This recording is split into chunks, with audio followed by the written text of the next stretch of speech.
खबरों का पंचनामा, हकीकत की पड़ताल राजन पंडित के साथ। करोड़ों राम भक्तों के सांसों की कंपन मानो आज अयोध्या के राम मंदिर पर धर्म ध्वजा बनकर लहरा गई हो। यह धर्म ध्वजा जब आकाश की ऊंचाइयों पर पहुंची तो ऐसा महसूस हुआ कि मानो श्री राम के चरणों की ध्वनि पूरे अयोध्या में गुंजायमान हो उठी हो। जब सूर्य की किरणें इस ध्वजा से टकराई तो एक बार फिर लगा कि शायद अयोध्या में त्रेता बोल उठी हो। अब अयोध्या आज से सिर्फ एक नगर नहीं रहा, बल्कि इस राष्ट्र की, इस देश की नाड़ी बन चुका है। हेलो दोस्तों, मैं हूं राजन पंडित, आपका दोस्त, और आज की इस वीडियो में मैं आपसे साझा कर रहा हूं जीवन के उन 6 घंटों की यात्रा का संस्मरण जो आज मैंने बिताए। आज इस धर्म ध्वजा के फहराने के कार्यक्रम का साक्षी बनने का गौरव आपके इस भाई को भी प्राप्त हुआ, लेकिन उसके दौरान बहुत कुछ ऐसा मेरे साथ घटा जो आपको भी बताना जरूरी है और शायद आपको सुनकर अच्छा भी लगे। मित्रों, 25 नवंबर आज का दिन था। पहले से यह तय था कि आज यह कार्यक्रम है और निमंत्रण भी बहुत पहले ही हम लोगों को आ चुका था, पर चूंकि प्रधानमंत्री जी का कार्यक्रम होने की वजह से कल पूरी रात हम लोग व्यस्त रहे और शहर के जगह जगह अलग अलग स्थानों पर झंडे बंधवाने का काम हमें मिला था, जो हम करते रहे। सुबह 4 बजे के लगभग हम घर पहुंचे और सुबह 8 बजे हमें पहुंचना था श्री राम मंदिर के अंदर, जैसा कि पूर्व सूचना थी।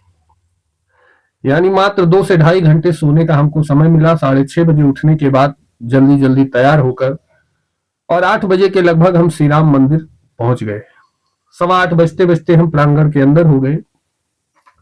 सुबह सुबह एक सूचना भी प्राप्त हुई कि सुरक्षा कारणों से मोबाइल प्रतिबंधित कर दिया गया है।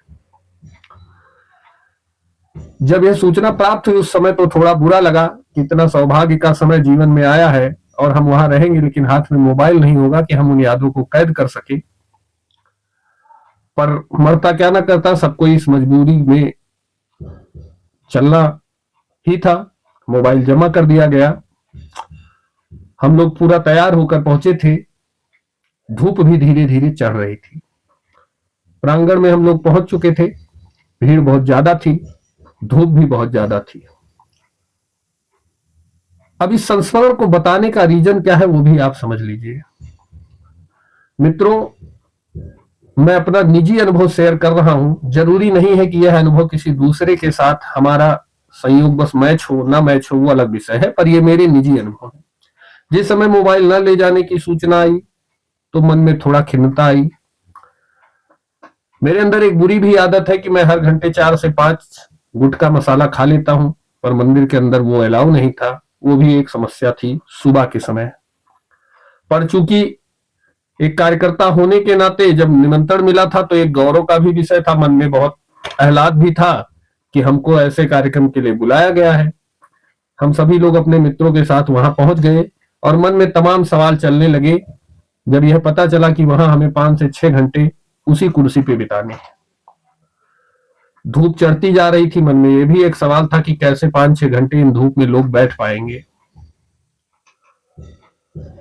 ऊपर से सुबह से कुछ खाए पिए नहीं थे तो एक अलग समस्या थी कि पेट भी कह रहा था कि कुछ चाहिए।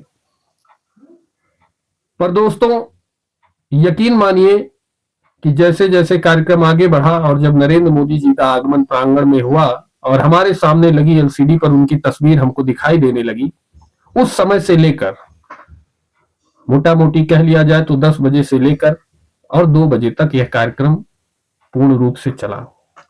अक्सर हमारे साथ होता है कि जब कहीं हम बाहर होते हैं और मोबाइल अचानक हम घर भूल जाए या कहीं भूल जाए तो 10 से 15 मिनट में हमको एहसास होता है कि मोबाइल नहीं है और तुरंत हम अपने पॉकेट्स को चेक करने लगते हैं।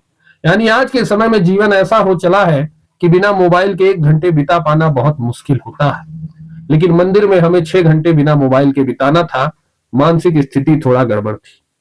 जहां हर घंटे में 4 से 5 कमला पसंद या रजनीगंधा खा लेता हूं, 6 घंटे मुझे बिना उसके रहना था। यह भी एक चिंता का विषय था क्योंकि मैं भी एक सांसारिक मानव ठहरा।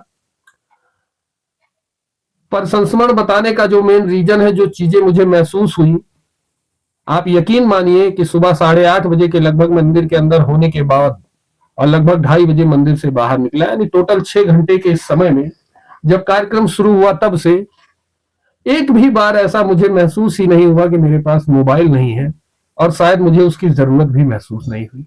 मन ने एक बार भी यह संकेत ही नहीं किया कि मोबाइल भी कोई चीज होती है। हर घंटे कमला खाने वाले व्यक्ति को यकीन मानिए, मैं दिल पे हाथ रख के आपसे कह सकता हूं, एक भी बार मुझे यह तलब 6 घंटे में नहीं लगी कि मुझे कमला खाने का मन कर रहा है, या काश मैं लेकर आया होता तो अच्छा होता। बल्कि जैसे जैसे प्रोग्राम आगे बढ़ता गया, मन यह कहने लगा कि मोबाइल अंदर न लाने का जो फैसला ट्रस्ट ने किया, शायद बहुत अच्छा किया, कि कम से कम हम कंसंट्रेट होकर उस कार्यक्रम में सहभागी हो पा रहे थे, जो कि मोबाइल शायद ना होने देता। मन अंदर से इसलिए प्रसन्न था क्योंकि कमला मुंह में नहीं था, तो मुंह भी एकदम साफ और एक अलग ताजगी महसूस हो रही थी। अगर आप पिछली रात पूरी रात जगे हो तो स्वाभाविक है, जब धूप में आप कहीं किसी कुर्सी पे बैठते हैं तो आपको नींद आ जाना स्वाभाविक।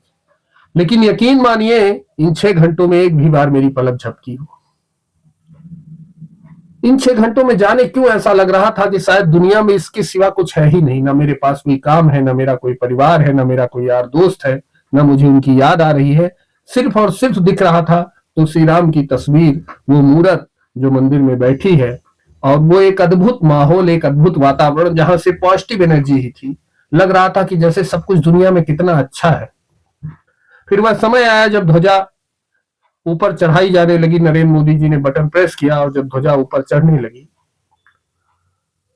मेरे साथ साथ मैंने हजारों आंखों को देखा, जैसे जैसे ध्वजा ऊपर जा रही थी उनकी आंखों से पानी नीचे आ रहा था। जाने क्यों अपने आप आंखें छलक उठी। क्या सोचा मन ने, क्या आया मन में। मर्द अक्सर रोते तो नहीं है, लेकिन फिर भी वहां बैठे लगभग लोगों की आंखों से, जो अध्यात्म से जुड़े हैं, जिनके अंदर भावना कहीं भी जिंदा है, उनकी आंखों से आंसू छलक पड़े। वैसे तो एक सामान्य प्रक्रिया है, ध्वजा चढ़ा दिया गया, वो जाकर अपनी जगह पे फिक्स हो गया, इसमें कुछ ऐसा नहीं है। पर पता नहीं उस जगह की क्या खासियत थी, वहां ऐसी कौन सी एनर्जी थी जो लोगों को अपने आप से जोड़े जा रही थी। हर आदमी मंत्र मुग्ध था, उस दृश्य को देखने के लिए लालायित था, और हम लोग जिस पंडाल में थे वहां से वह दृश्य एकदम साफ दिख रहा था। इसलिए आंखें जवाब दे गईं और आंखों से पानी आने लगा। न खाने की सुध याद आ रही थी, न नशे की लत याद आ रही थी, और मोबाइल की तो जैसे हमको सुध ही नहीं थी कि हम मोबाइल लेकर आए भी थे, जिसे हमने जमा किया है। मन में शायद कोई लालसा ही नहीं बची थी उस चीज को प्राप्त करके जो आज हमें मिला।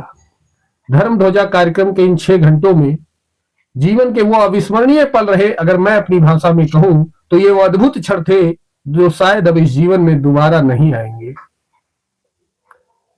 हमें जरूर ये लगता है कि हमारी जिंदगी में मोबाइल एक बहुत बड़ी जरूरत बन गया है, लेकिन आज ये महसूस हुआ कि जितना हम समझते हैं शायद मोबाइल जिंदगी के लिए उतना जरूरी नहीं है। मन आह्लादित है, अति प्रसन्न है, खुशियां अपार हैं। आज भी अभी भी आंखों में पानी है। जो लोग इस कार्यक्रम में नहीं पहुंच पाए, मैं ये तो नहीं कहूंगा कि वो दुर्भाग्यशाली हैं, लेकिन पर जिनको मिला इस कार्यक्रम में रहने का मौका, वो बहुत सौभाग्यशाली हैं, और उसमें से एक मैं भी हूं, आपका दोस्त राजन पंडित। मतलब कितनी एनर्जी थी उस जगह पर, क्या प्रभाव था कि मन जैसे खोता चला जा रहा था कि दुनिया की सारी खुशियां इसी में है, इसी जगह पर हैं। और अंत में जब प्रभु श्री राम के दर्शन हम लोगों को कराए गए तो उस मूरत को देखकर, उस सूरत को देखकर ऐसा कतई नहीं लगा कि यह एक पत्थर की मूरत है। बाहर निकलते हुए हमारे बड़े भाई ने हमसे कहा भी कि दुनिया में ऐसा कुछ भी नहीं है जैसा यहाँ है। उनका इशारा भगवान श्री राम की उस सूरत की तरफ था, जो इतनी भोली है, जो इतनी मासूम है कि उसे देखकर कोई भी रो सकता है, कोई भी खो सकता है और भावुक हो सकता है। इस कार्यक्रम के लिए, इन क्षणों के लिए हम इस देश के प्रधानमंत्री नरेंद्र मोदी जी को, प्रदेश के मुख्यमंत्री योगी जी को, ट्रस्ट को बहुत बहुत साधुवाद और धन्यवाद देना चाहते हैं कि उन्होंने हमें जीवन में ऐसे 6 घंटे दिए जिसकी तलाश में न जाने कितने साधु सन्यासी वैरागी आत्मा दुनिया के कोने कोने में भटकते रहते हैं कि संसार की मोह माया से मैं दूर हो जाऊं।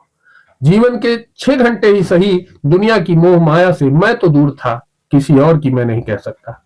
मुझे किसी चीज की जरूरत नहीं महसूस हो रही थी, न मुझे किसी चीज की लालसा मन में आ रही थी। ऐसा सौभाग्य जीवन में शायद दोबारा मिले न मिले, लेकिन आज मिला। इसके लिए हम इस सरकार के, ट्रस्ट के और प्रभु श्री राम के सदैव आभारी रहेंगे। उनकी कृपा आप सब पर बनी रहे, हम पर भी बनी रहे। जीवन सभी का खुशहाल हो, भारत देश महान राष्ट्र बने, हिंदू राष्ट्र बने, विश्व गुरु बने। इन्हीं कामनाओं के साथ इस संस्मरण को आपके साथ साझा करते हुए जय श्री राम।